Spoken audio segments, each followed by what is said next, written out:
Apakah kamu siap untuk badai keuangan terbesar abad ini? Bersiap-siaplah, karena para ahli memprediksi bahwa tahun 2030 akan membawa kehancuran ekonomi global yang akan mengguncang dunia sampai ke intinya. Tetapi jangan panik dulu. Dalam video ini, saya akan menunjukkan bagaimana cara menyiapkan diri untuk krisis yang sudah hampir datang, dan bagaimana cara kita bertahan dengan baik.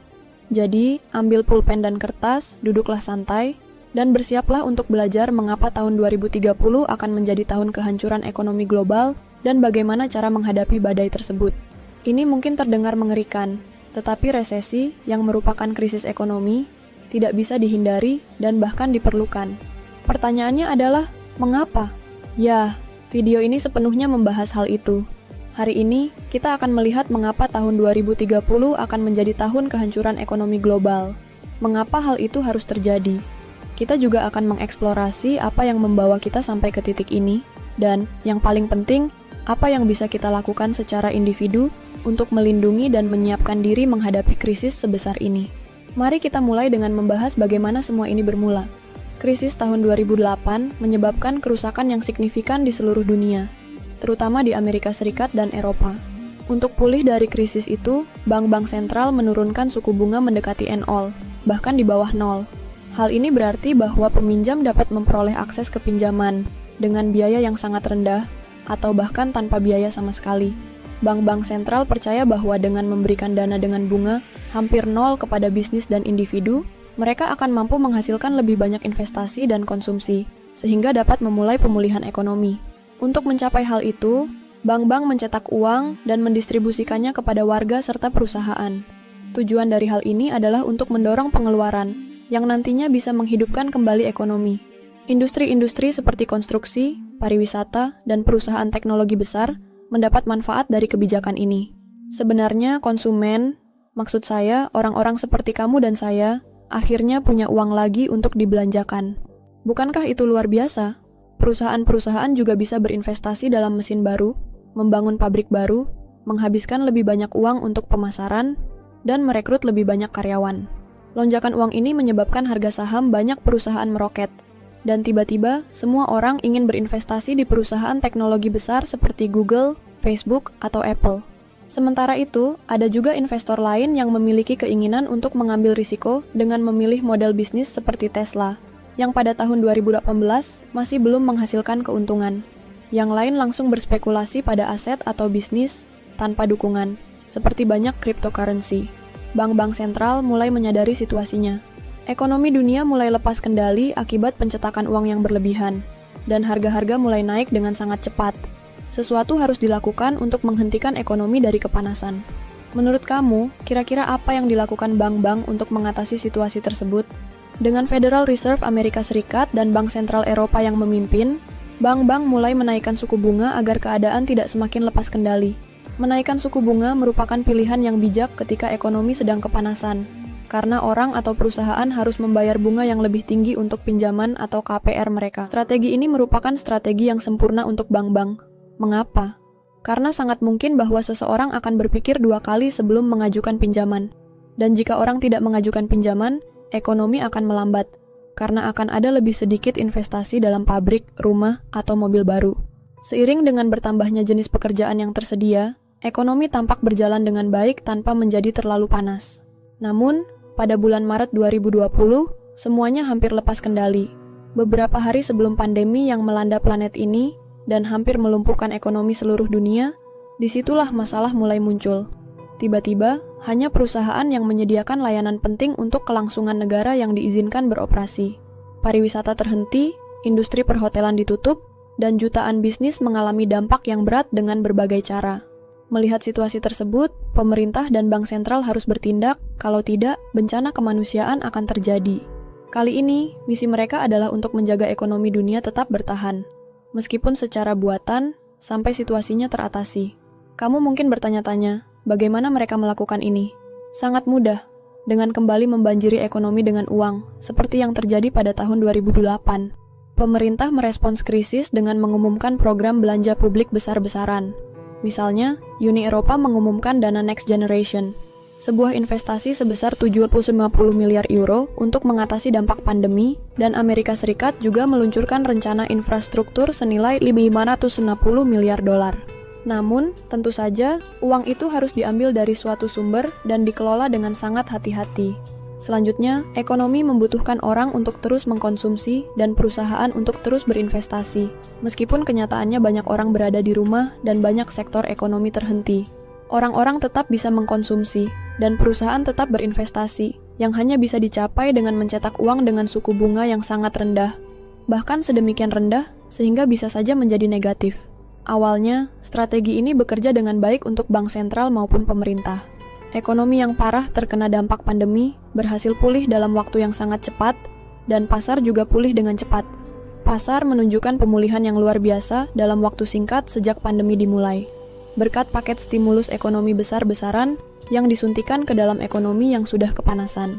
Meski pada awalnya tampak menguntungkan, konsekuensi dari hal ini masih dirasakan sampai hari ini, dan kita belum melihat seluruh dampaknya di masa depan.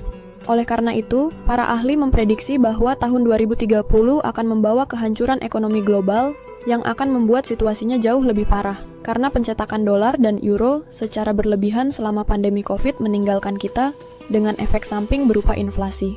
Izinkan saya jelaskan apa yang saya maksud dengan efek samping inflasi. Kita bisa dengan jelas melihat hasil inflasi dalam bentuk kenaikan harga, tetapi itu bukan satu-satunya alasan mengapa harga-harga akan naik. Kita akan segera menyaksikan badai sempurna. Ya, masih banyak yang perlu dipelajari tentang situasi ini, karena kita sudah melihat kebijakan moneter ekspansif, seperti penurunan suku bunga dan pencetakan uang, sebagai salah satu alasan kenaikan harga. Sekarang, kita akan memeriksa dua alasan utama mengapa para ahli sangat yakin bahwa tahun 2030 akan membawa kehancuran ekonomi global. Telah terjadi penundaan dan ketidakefisienan dalam rantai produksi kita, dan akibatnya, hal ini memungkinkan China untuk mengambil keuntungan di pasar. Izinkan saya jelaskan, selama krisis COVID, banyak industri harus menghentikan produksi, seperti tambang yang ditutup karena pekerja sakit atau karena otoritas di negara-negara tersebut tidak mengizinkan anak muda untuk pergi bekerja. Tentu saja, hal ini menyebabkan kekurangan besar mineral strategis. Akibat lockdown dan penutupan, banyak pelabuhan Cina terblokir, mengakibatkan situasi yang mirip. Ada juga serangkaian kekeringan dan banjir yang menyebabkan kekurangan pangan global. Masalah dengan kekurangan adalah bahwa harga-harga cenderung naik. Kita bisa memahami konsep ini dengan lebih baik dengan menggunakan contoh mineral yang mulai langka di pasar global, yaitu silikon. Harga pupuk juga naik, yang menyebabkan beberapa harga pangan juga naik. Ketika harga silikon menjadi lebih mahal dari biasanya, harga jendela dan produk lain yang menggunakan silikon juga naik. Biaya microchip juga naik karena silikon, yang merupakan komponen utama dalam pembuatannya, menjadi lebih mahal. Biaya microchip yang naik mengakibatkan semua elektronik menjadi lebih mahal, dan hal ini memicu kegilaan di sektor retail.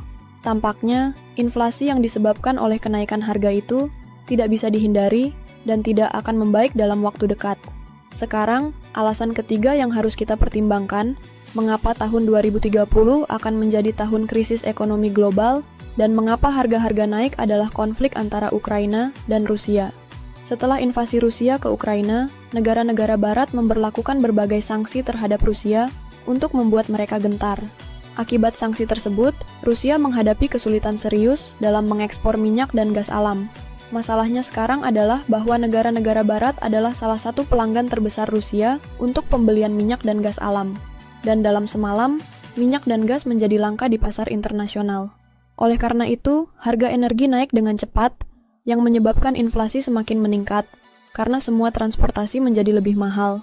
Dan semua industri yang membutuhkan energi untuk proses produksi harus beroperasi dengan biaya yang lebih tinggi. Selain itu, persentase yang signifikan dari sereal yang dikonsumsi di seluruh dunia berasal dari tanah subur Ukraina, sehingga menciptakan badai sempurna dan menyebabkan inflasi melonjak di atas 9% di Amerika Serikat.